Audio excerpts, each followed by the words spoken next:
terms of alpha. Okay, so PS, where can we find this PX between between these three triangles?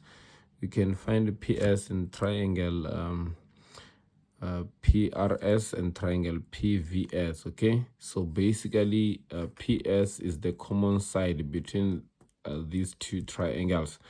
So which one can help us to find the PS? Here we do not have enough information for in triangle PRS, which can help us to find the PS. But when we check the right angle triangle PVS, that's where you have enough information, because here to use trig ratios, you must have an angle and a side to look for or the other sides or the other side. Or you may use a theorem of Pythagoras whenever you are given two sides, but in this case you are given one side, therefore this will be trig ratios, right? So now you're going to say 5 is the adjacent side of this angle. So you're going to say cos, because it's the one that has an adjacent side. Cos alpha, it is equals to VP, which is 5, divided by PS. Okay, so it means here your PS will be equals to our PS. Therefore, now to make PS the subject, we are going to do the cross multiplication. So when we do the cross multiplication, PS times cos alpha, it's PS cos alpha is equals to 5. So you need to divide both sides by cos of alpha. So the answer here will be 5 divided by the cos of alpha. So it means here you are going to have 5 divided by the cos of alpha. Okay, so now we know our PS. So let's move to question 2. With the question 2, determine RP in terms of alpha and beta. So let's check RP. Our RP is this length here.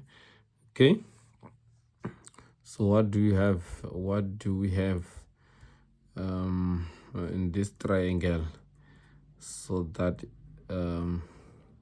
we can be able to determine RP? In this triangle here, it's not the right angle triangle, we're not told, but we know that we know the length of PQ and the angle RQP or PQR, right? And then we also know that this angle here, angle PRQ. So you're going to say number 2, angle PRQ, it is equals to angle beta. Why do you say this? It is because these are all what angles. Why do you say they're all angles? It is because PS is parallel to QR. And then now we know that this is beta here. It means now you can determine the RP length. Okay, so we do have enough information here, because now we have these two angles and one side opposite one of the two given sides, right? So this will be the sine rule. It means we're going to say the sine of alpha divided by PR or RP, it is equals to the sine of beta divided by 5. Okay, so whenever you do the cross multiplication, this will be 5 sine alpha is equals to RP sine of beta. Okay, so from this part here, you can make your RP the subject. So you need to divide by the sine of beta divided by the sine of beta, right? So we cancel this two and then remain with RP, which is equal to 5 sine alpha divided by sine of beta, right? So now we've just determined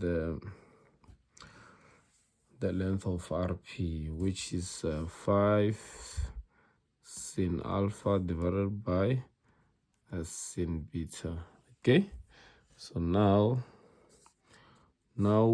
we may try and answer the last question. Okay, so let's try to answer the last question.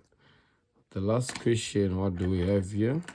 They're saying that hence showed that the area of triangle RPS equals 25 tan alpha divided by 2. RP, it's RPS. So basically we're going to look for the area of this RPS. Okay, so this is what you're going to do. The area of triangle RPS, it is equal to half base multiplied by the perpendicular height. Okay, so now you can just say that this will be half multiplied by, because we have this, we know the length of PR, we know the length of PS. Okay, so these two lengths, they intersect at a certain angle or a certain vertex, and this angle now is beta. So this is an included angle. We call it an included angle whenever you have, the length of the two sides forming that particular angle. Okay, so now we are going to say this will be 5 sin of alpha divided by sin of beta, close bracket, multiplied by 5 divided by the cos of alpha.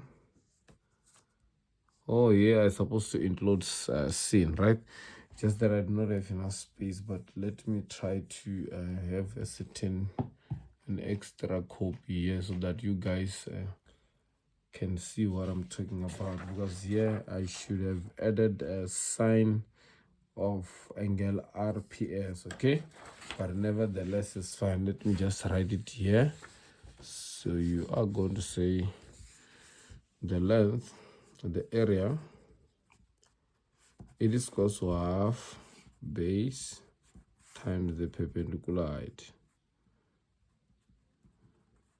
times the perpendicular height. Okay, so now we're going to say half multiplied by PR multiplied by PS sine angle SPR.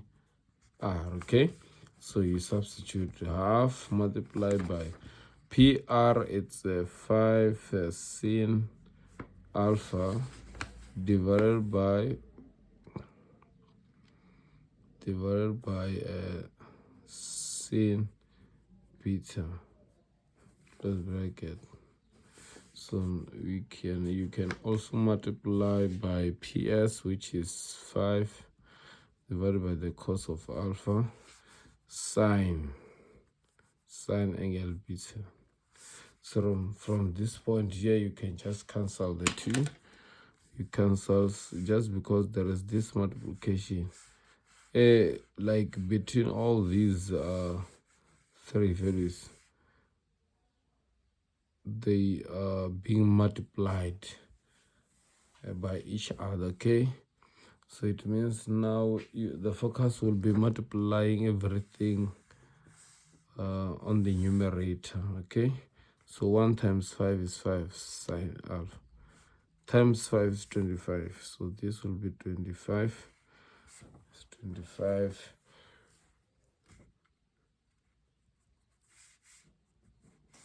sine alpha, because this one we're going to cancel this 2 because of this multiplication. Okay, so now you divide by 2 cos of alpha, because when you multiply 2 and cos of alpha, getting 2 cos alpha equals to